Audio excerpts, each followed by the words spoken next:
Alhamdulillahi wa kafa. Alors Dieu ne cesse de nous exhorter dans le Coran, et il y a un mot qui revient souvent dans le Coran, qui est quelquefois méconnu ou trop méconnu, ou du moins quelquefois mal compris, malheureusement. C'est le mot at-taqwa. Taqwa Allahi Jalla wa Ala. La crainte scrupuleuse, si tu veux, ou la crainte révérentielle, ou dit, si tu veux, la piété.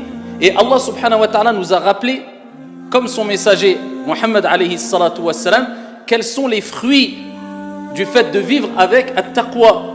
Pourquoi est-il aussi important de vivre avec at-taqwa? Qu'est-ce que vraiment at-taqwa? Qui sont les awliya, les rapprochés, les amis intimes d'Allah subhanahu wa ta'ala, les bien-aimés de Dieu, et comment atteindre ce degré? C'est ce qu'on va voir rapidement. Wa billahi tawfiq. Allahu rabbuna huwal ilahu lahu minal asma'i mastafahu al-wahidul hayyu kadhal maliku والملك المالك لا شريك. أيها المباركون. Qu'est-ce que taqwa? Qu'est-ce que c'est que ce terme? Que veut dire ce terme? Que renferme ce terme? Est-ce que ce terme est lié à une apparence simplement, ou est-ce que ce terme est quelque part un mode de vie que doit adapter le musulman et la musulmane de jour comme de nuit, de manière apparente comme de manière cachée? At-taqwa a plusieurs définitions. Quand je dis plusieurs définitions, ça ne veut pas dire qu'ils se contredisent, ils se réunissent, ils se rejoignent. Mais plusieurs définitions ont été apportées par les gens de science. Et parmi ces définitions-là, c'est le fait de أن تجعل بينك وبين غضب الله عز وجل وقاية وتلك الوقاية هي فعل الطاعات وترك المعاصي. C'est le fait de vivre en mettant entre toi et la colère divine une protection. Tu te protèges, la personne doit se prémunir, tout en sachant que la miséricorde de Dieu est vaste et dépasse sa colère, bien sûr. Mais Dieu se met en colère aussi. Eh bien, c'est de mettre entre toi et la colère de Dieu, mettre tout ce qui est possible, selon tes capacités, mettre tout en œuvre, afin d'éviter d'attirer la colère divine. Et cette protection n'est autre que quoi? Ah, c'est ça le cœur de taqwa. Fi'lu ta'at wa tarkul ma'asi. C'est le fait d'accomplir des bonnes actions et de délaisser les mauvaises actions, tout simplement. Voilà. Donc, tu as compris que plus la personne obéira à Dieu selon ses capacités, on va revenir sur ce terme selon ses capacités. Qu'est-ce que ça veut dire? Parce que Dieu a lié ce terme selon ses capacités avec le terme taqwa dans un verset coranique, c'est pour cela qu'on le verra par la suite. Donc, c'est le fait d'obéir à Dieu au mieux et de laisser les actes de désobéissance, les abandonner, les mettre de côté au mieux. Donc plus la personne obéira à Dieu, et plus la personne s'éloignera des actes de désobéissance, et plus la personne montera en degré dans la piété. Montera en degré dans la piété. Parce que Allah subhanahu wa ta'ala, eh bien, a fait que les comportements ont différents degrés. Comme la piété, cette qualité a différents degrés. Donc on espère être toutes et tous des gens pieux. Allahumma ja'alna minal muttaqin. Mais chacun selon son niveau. Alhamdulillah. Donc, ici en gardant la bonne opinion, la bonne suspicion, eh bien, on peut dire qu'on est toutes et tous des pieux. Inch'Allah ta'ala. Par contre, chacun a son degré. Il y a, pour résumer, le petit pieux, celui qui a atteint un degré de piété moyenne, et celui qui a un grand degré de piété. Chacun selon son niveau. Parce que nous nous efforçons tous à obéir à Dieu au mieux, et nous nous efforçons tous à délaisser les actes de désobéissance. Donc certains obéissent plus à Dieu que d'autres, donc ils sont plus pieux. Donc c'est ce qu'on va constater après de manière générale. On va constater cela de manière générale. Après, de manière individuelle, wala tuzakku anfusakum. Allah nous dit, et ne vantez pas vos propres personnes. On ne sait pas qui est sincère ou pas. Et on sait très bien que tous les actes d'adoration en islam sont basés sur ce principe fondamental qui est al-ikhlas. Peut-être quelqu'un va faire des actes d'obéissance énormes à tes yeux, mais peut-être qu'il n'est pas sincère. Donc le jugement, on le laisse à Dieu. Mais nous, on dit les règles générales. Et ça, c'est deux choses différentes et il ne faut pas mélanger les choses. On peut constater, mais juger, c'est autre chose. D'accord? Donc, il y a différents degrés de piété. Donc, le fait d'obéir à Dieu et le fait de délaisser les actes de désobéissance, c'est ça la piété. Mais beaucoup pensent que c'est simplement à travers les actes d'adoration. C'est ça, il est là le problème. C'est-à-dire qu'on a tendance à dire, quelqu'un qui prie beaucoup, c'est un pieux. Quelqu'un qui fait beaucoup de prières de la nuit, c'est un pieux. Quelqu'un qui va jeûner beaucoup, c'est un pieux. Quelqu'un qui va donner beaucoup d'aumônes, c'est un pieux. C'est un critère de piété. Mais ce n'est pas le seul, loin de là. Et le comportement, tu le mets où? Alors que Dieu a souvent lié dans le Coran, non pas le terme piété avec la relation qu'on doit avoir avec Dieu directement, la prière, ce qu'on fait pour Dieu directement, mais avec la relation horizontale qu'on a avec les gens. Donc tu peux dire aussi et affirmer que le pieux, c'est celui qui a le meilleur des comportements vis-à-vis des gens. Les preuves, on va les voir, incha'Allah ta'ala, dans les détails. La piété, ayyuhal akhyar. Donc ce comportement qu'on doit avoir, en tout cas obéir à Dieu. Et s'éloigner des actes de désobéissance. Eh bien, c'est la provision que tu dois avoir avec toi, la garder auprès de toi précieusement tout au long de ton voyage. Car nous sommes dans un long voyage éternel. Là, tu as commencé ton voyage, mais ne te dis pas c'est un voyage de 1 mois, 6 mois, une préparation de 1 an, ça me demande une préparation d'1 an, comme pour les vacances. Non, là, tu as commencé un voyage éternel. Parce que l'âme, vous savez très bien qu'elle ne meurt pas. Kullu nafsin dha'iqatu al-maut. Chaque âme goûtera. Allah n'a pas dit elle mourra, elle goûtera à la mort. Donc, quand l'âme quitte ton corps, elle continue son voyage. Donc là, on est dans un voyage éternel. Et on aura besoin tout au long de ce voyage-là de taqwallahi azza wa jal et les fruits de la taqwa. Tout au long de notre vie d'ici-bas, on a besoin de la piété. D'accord? On a besoin, c'est essentiel, on va le voir pourquoi. Mais quand ton âme va sortir du corps, tu auras besoin des fruits de la piété. Et plus ta piété aura été grande, et plus les fruits seront bons et seront abondants, et cela sera bénéfique pour toi dans l'au-delà. Et c'est la meilleure des provisions. Voilà pourquoi on dit c'est la meilleure des provisions. Et Allah l'a rappelé dans le Coran lorsqu'il dit « Watazawwadu ». Et il parle de manière générale, mais particulièrement aux pèlerins, quand ils vont au pèlerinage, ou nous de manière générale, « Watazawwadu ». Même quand tu voyages, prends des provisions, prépare-toi, prends de la nourriture, prends de l'argent pour te... Pas de problème, prends de la provision, prends tes provisions. Mais n'oublie pas, « Watazawwadu fa inna khayra zadi at-taqwa ».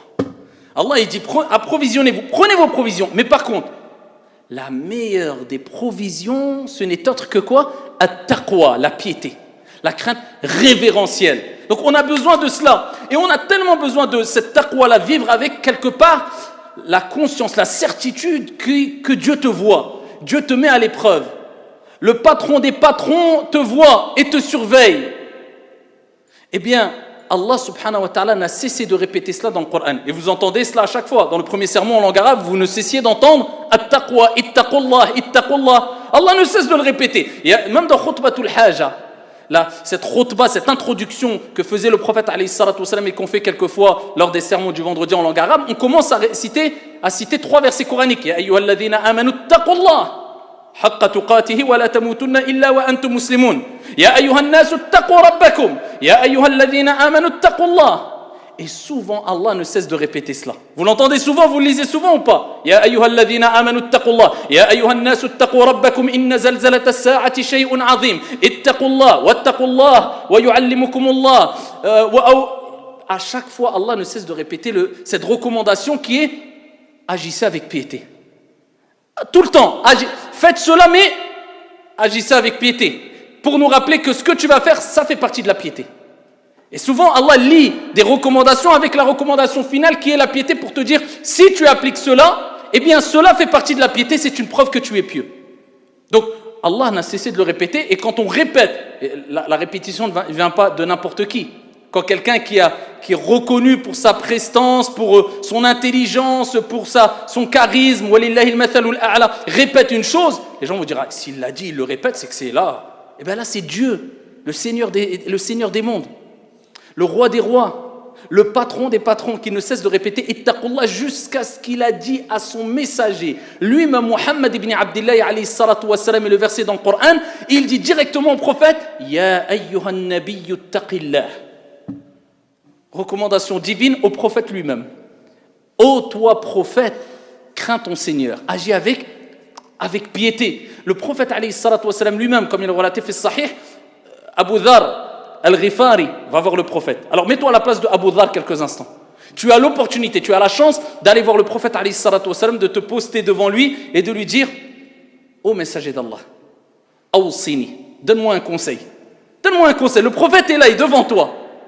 Quand le prophète va te donner ce conseil, c'est le prophète qui est devant toi. Tu vas faire quoi de ce conseil? Tu vas le garder, tu vas le préserver, tu vas vivre avec, tu vas t'efforcer de mourir avec, de rester avec. Eh bien regardez, le prophète alayhi salatu wassalam, alladhi, subhanallah, sallallahu alayhi wa sallam, utiya jawami' al-kalim. En peu de mots, il donnait de grandes leçons pour des milliards de personnes. Le prophète est celui qui pouvait donner un conseil en 2-3 mots à une seule personne, et tellement que ce conseil était riche, eh bien c'est devenu un mode de vie pour des milliards de personnes. Alayhi salatu wassalam. Il lui dit quoi? Ittaqillaha haythuma kunt. Khalas. Agis avec piété, c'est-à-dire en obéissant à Dieu, en prenant conscience que Dieu te regarde, Dieu te surveille, Dieu te met à l'épreuve, où que tu sois. Voilà, le conseil qu'a donné le prophète. Alors il aurait pu lui donner 1000 conseils. Fais cela, ne lâche pas ta prière, fais cela, donne des aumônes. Non, il a tout réuni dedans, parce que at-taqwa réunit tout. Il lui dit: ittaqillaha haythuma kunt. Crains Dieu, agis avec cette crainte révérentielle, avec cette conscience que Dieu te surveille, te regarde, te met à l'épreuve. Eh bien, ne mets pas en colère Dieu où que tu sois. Alayhi salatu wassalam. Et c'est pour cela que Allah a blâmé ceux qui n'acceptent pas cette recommandation.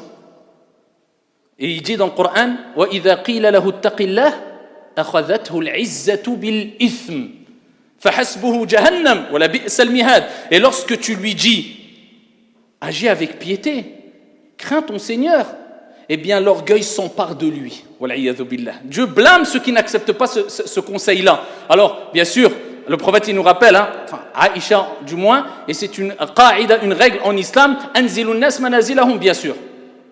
C'est une règle, on doit s'adapter au niveau de la personne, de la personne qui est en face de nous. Tu ne vas pas t'adresser à un gouverneur, à un roi, comme si tu t'adressais à ton fils, comme tu t'adressais à ton frère, comme tu t'adressais à ton père. Tu t'adaptes. Ça, c'est une règle impérative. Donc, la personne qui dit: ouais, celui-là, il n'accepte pas les conseils. Quand tu lui dis: viens, pourquoi il n'accepte pas? Je suis arrivé, je lui ai dit: ittaqillah, mon frère. Il m'a dit: oh, laisse-moi tranquille. Je lui ai dit: moi, je t'aurais dit 1000 fois, laisse-moi tranquille. C'est quoi cette manière? Ittaqil, t'es qui, toi, pour parler comme cela? Est-ce que le prophète a déjà entendu que le prophète est arrivé où les compagnons en criant? Il y a une manière de le dire. C'est pour cela que même en introduction de khutbah, on dit: Usi nafsi awalan wa iyyakum bi taqwallah. Je recommande à moi-même le premier, ainsi qu'à vous de craindre Dieu. Tout dépend du ton que tu vas adopter, bien sûr. Après, bien sûr, si toutes les règles ont été respectées, la personne se doit d'accepter ici cette recommandation qui est de craindre Allah subhanahu wa ta'ala. Et le prophète alayhi salatu wassalam, tellement qu'il savait que c'était important lui-même dans les du'a, et ça c'est ce que vous devez faire, et c'est une des solutions qui nous permettra à toutes et à tous d'atteindre la piété. C'est le prophète qui le disait. Que dire de nous? Il disait des du'a où il demandait la piété dedans. Et il disait à titre d'exemple: Allahumma ati nafsi taqwaha. Oh Allah, accorde à mon âme la piété. Allah. Parce que c'est l'âme qui va t'influencer vers le bien et le mal. Il disait: oh Allah, accorde à mon âme la piété. Facile. Allahumma ati nafsi taqwaha. Tu ne peux pas le dire en arabe, dis-le en français. Allah subhanahu wa ta'ala a créé les langues et comprend toutes les langues. Allahumma ati nafsi taqwaha. Et il disait aussi alayhi salatu wa salam dans une autre dua, comme fait sahih: Allahumma inni as'aluka al-huda wa tuqa. Ya Allah, je te demande la guidée et je te demande la piété aussi. Donc demander, ça c'est un des plus grands moyens, le premier des moyens à utiliser pour atteindre la piété, pour atteindre at-taqwa, la piété. Donc at-taqwa, est-ce que c'est simplement de prier beaucoup ou autre, ou faire donner beaucoup d'aumônes? Non. Il y a des degrés dans le taqwa. Et le premier degré, le plus important, c'est simplement d'obéir à Dieu dans ce qui est obligatoire et délaisser ce qui est interdit. De manière claire. Alors bien sûr, il y a des divergences en islam. Celui dit c'est haram, celui-là dit c'est halal. Moi, je te parle de quoi? De ce que Dieu nous a ordonné de faire et qui est mentionné, reconnu explicitement à travers le Coran, à travers les récits prophétiques et à travers l'ijma', l'unanimité des savants. Donc ça, comme ça, tu t'éloignes de tout doute. Alors comme la prière, comme le jeûne, comme délaisser le mensonge, comme délaisser la calomnie, comme délaisser la médisance, comme délaisser le vol, comme les choses qui sont claires, ça déjà, tu te concentres dans ça. Si tu fais, sache que tu seras impieux. Ça, c'est le premier degré. Le deuxième degré, c'est non seulement d'obéir à Dieu dans ce qui est obligatoire et délaisser ce qui est interdit, mais de passer dans le stade supérieur qui est de faire ce qui est recommandé et délaisser ce qui est déconseillé.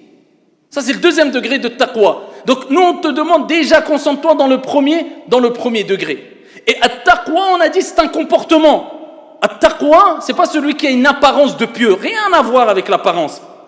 C'est pas une armure ou une couverture que tu as qui montre que tu es un pieux. Rien à voir. C'est le comportement, ta relation avec les gens, avec ton épouse, avec tes enfants, avec les gens, avec les frères, avec les musulmans, avec les non-musulmans, dans la société, ta sociabilité, il a akhiré. Et les preuves en sont nombreuses, je ne veux pas trop prolonger, quelques preuves. Allah Jalla wa Ala, eh bien, il nous dit dans le Coran, i'adilu. Ah, il parle de quoi? Il nous rappelle que l'équité, c'est la piété. Khalas. Tu veux voir si une personne est pieuse? Regarde s'il est équitable et juste dans son jugement. I'adilu huwa aqrabu li taqwa. Soyez équitable, juste, cela est plus proche de la piété. Wa an ta'fu aqrabu li taqwa. Pardonner aux gens, c'est la piété. Allah dit, et si vous pardonnez, cela est plus proche de la piété. وَكُلُوا مِمَّا رَزَقَكُمُ اللَّهُ حَلَالًا طَيِّبًا وَاتَّقُوا اللَّهَ. Manger des choses licites et se préoccuper et faire attention à ce qu'on consomme, ce qu'on mange, l'argent qu'on fait rentrer, l'argent qu'on dépense, cela fait partie de la piété. Dieu dit dans le Coran, وَكُلُوا مِمَّا رَزَقَكُمُ اللَّهُ. Mangez de ce que Dieu vous a donné, les bonnes choses que Dieu vous a données, les choses licites que Dieu vous a données, les choses bonnes et licites. Bonnes et licites. Et il dit, cela est la piété. D'accord? Cela est la piété. Et il dit ensuite plus précisément, et craignez Allah. C'est comme si Dieu nous disait, il termine avec toujours, wattaqullah. Et craignez Dieu pour vous dire, agissez ainsi et craignez Dieu, parce que agir ainsi, c'est craindre Dieu. Vous avez compris? Le prophète alayhi salatu wassalam, l'éducation est ta relation avec tes enfants. Il dit, fa'adilu bayna awladikum wattaqullah. Soyez équitable entre vos enfants. D'accord, tu donnes à un enfant, tu donnes à l'autre. Tu embrasses un enfant, tu embrasses l'autre. Tu donnes des cadeaux à un enfant, tu donnes à l'autre. Tu agis avec douceur avec un enfant, tu agis avec l'autre. Pas de favoritisme. Eh bien, le prophète il dit fattaqullah. Fa'dilu bayna awladikum wattaqullah. Soyez équitable juste entre vos enfants et craignez Allah. Donc il te dit que le prophète alayhi salatu wassalam, être juste envers les enfants, c'est la piété. Le prophète alayhi salatu wassalam, il dit fattaqullaha fin nisa. Craignez Dieu, agissez avec piété dans vos femmes. Si on prend une traduction littérale, ça veut dire quoi? C'est-à-dire que dans ta relation avec ta femme, tu dois craindre Dieu.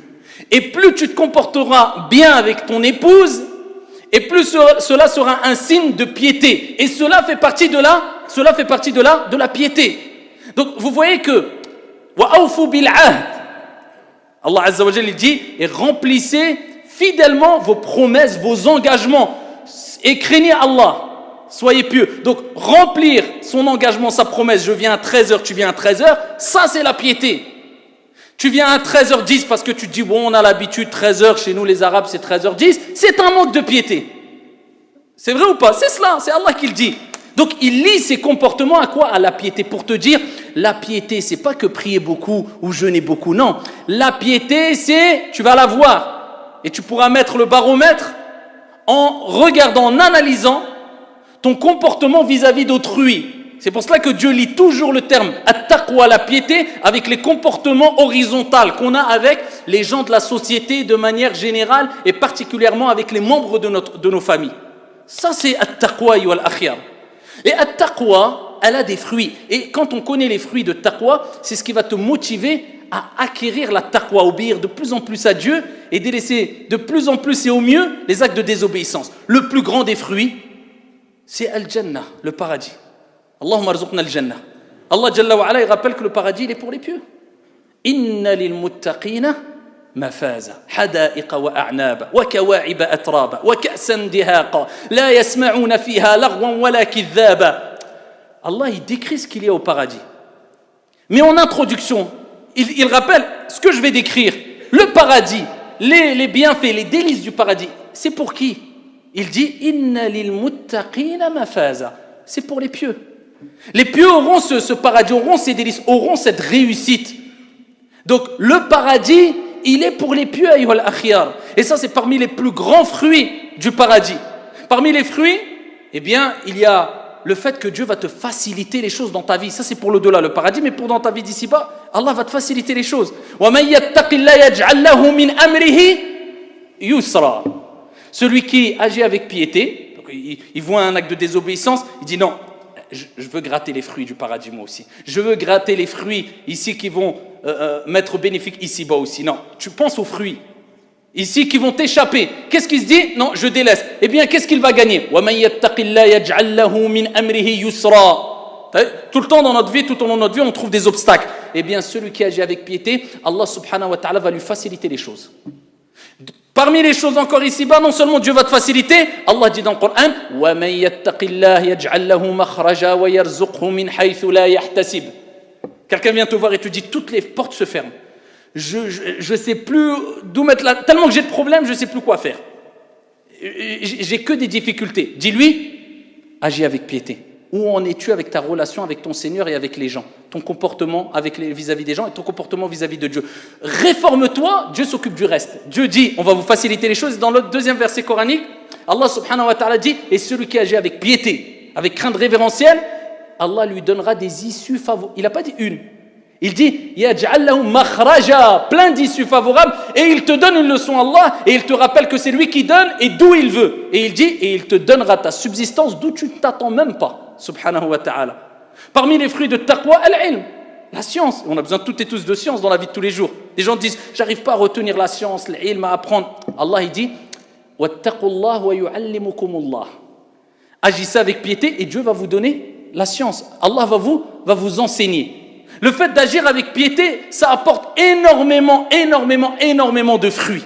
Ça apporte beaucoup de choses, beaucoup de bienfaits. Et ça t'ouvre énormément de portes. Encore faut-il prendre conscience et comprendre cela. Et pour terminer, lorsqu'on dit de craindre Allah subhanahu wa ta'ala du mieux qu'on peut, ça veut dire quoi? Alors, je terminerai avec ces deux versets coraniques. Allah subhanahu wa ta'ala sait que nous sommes faibles. Et il sait que nous ne sommes pas parfaits. Et il sait que nous ne sommes pas des anges. Et Dieu a voulu cela parce qu'il nous a créés comme ça faibles. Et il dit dans le Coran, وَخُلِقَ الْإِنسَانُ ضَعِيفًا. On a créé l'être humain faible. Donc Dieu ne nous dit pas d'être parfait et d'agir avec piété à la perfection à 100%. Non, il dit de faire au mieux, selon tes capacités. Mais selon tes capacités, ça ne veut pas dire selon tes passions et tes plaisirs et tes désirs. C'est deux choses différentes. C'est-à-dire quand il y a une difficulté, sache que Dieu va te permettre d'utiliser une facilité. Et ce n'est pas à toi de chercher les facilités quand il n'y a pas lieu de chercher des facilités. Si vous avez compris ça, vous avez compris énorme. Allah Jalla wa Ala dit « Fattaqullaha mastata'tum » Il nous dit « Craignez Dieu autant que vous pouvez ». Il ne nous a pas dit « Fattaqullah » simplement. « Fattaqullaha mastata'tum » autant que vous pouvez, du mieux. Et dans un autre verset coranique, Allah il dit « Ya ayyuhalladhina amanu taqullaha haqqa tuqatih » وَلَا تَمُوتُنَّ إِلَّا وَأَنْتُمْ مُسْلِمُونَ. Craignez Dieu comme il se doit. Ça veut dire quoi? Est-ce qu'il y a une contradiction? Dieu nous dit craignez Dieu comme il se doit, c'est-à-dire il faut vraiment craindre Dieu. Et dans l'autre, comme vous pouvez, non. C'est simplement Dieu qui te rappelle que si tu crains Allah comme tu peux, en faisant le maximum d'efforts selon tes capacités, eh bien tu seras concerné par le verset coranique qui est ô vous qui avez cru, craignez Dieu comme il se doit. Tu auras craint Allah subhanahu wa ta'ala comme il se doit, car Dieu veut que tu le craignes, pas à la perfection, parce que al-kamal ou lillah, mais comme il se doit, c'est-à-dire de la meilleure des manières selon tes capacités. Donc quand tu vois que tu ne peux pas faire une chose, eh bien sache qu'il y a une facilité qui est accompagnée si tu cherches cette facilité selon ce qu'ont dit les savants. À titre d'exemple, tu ne vas pas te dire salat al-fajr. La prière du matin, c'est dur, il faut se réveiller tôt, c'est une difficulté. Donc la facilité, je prie salat subh à midi. Ah, voilà, facilité, quoi, une difficulté. Non. Ici, tu dois prier salat subh à l'heure. Pourquoi? Parce que les actes d'adoration, il y en a qui sont ici accompagnés de difficultés. Là est l'épreuve. Et c'est là où Dieu teste ses serviteurs. Mais par contre, si tu me dis, je suis malade, il est impossible pour moi de prier debout, sache qu'il t'est autorisé de prier assis, parce que là, tu as une excuse valable. Donc dans tous les cas, retenez quelques recommandations afin d'atteindre la piété, at-taqwa, la crainte révérentielle, se rapprocher d'Allah Azza wa Jal, et pourquoi pas, et ça c'est la couronne de la taqwa si on veut, être parmi al-awliya, les amis intimes, on dira peut-être pas les amis intimes, mais les rapprochés d'Allah, les bien-aimés d'Allah subhanahu wa ta'ala. Al-awliya. Certains traduisent par les saints. Vous savez c'est qui Al-awliya? Ce sont ceux qui, tellement que Allah les aime et Allah les a choisis, quand quelqu'un veut leur causer du tort, Dieu s'occupe de ces personnes qui veulent lui causer du tort. Ils sont protégés, ils se sont rapprochés d'Allah, Allah s'est rapproché d'eux. C'est des élus, c'est des saints. Comment atteindre ce degré? Qui sont ces gens-là? Allah subhanahu wa ta'ala, il dit Ala inna awliya Allah, fala khawfun alayhim, wa la hum yahzanoun. Allah il parle de Al-Awliya dans le Coran. Il dit Al-Awliya, aucune peur pour eux. Ils ne seront pas attristés. Et ils ne seront pas affligés. Et il dit ensuite, c'est qui Allah subhanahu wa ta'ala? C'est pieux. Bon, j'ai dit la réponse. C'est Awliya, c'est saint. Il dit Alladhina amanu wa kanu yattaqoun. Ce sont ceux qui ont cru et qui ont agi avec piété. Vous avez vu, donc, quand on vous dit c'est qui les awliya, c'est qui les saints, on retrouve beaucoup ce terme soit dans des versets coraniques ou dans des hadiths, eh bien ce sont les pieux. Allah dit dans le Coran alladhina amanu wa kanu yattaqun. Allahumma ij'alna minhum. Hada wa sallu wa sallimu rahimakum.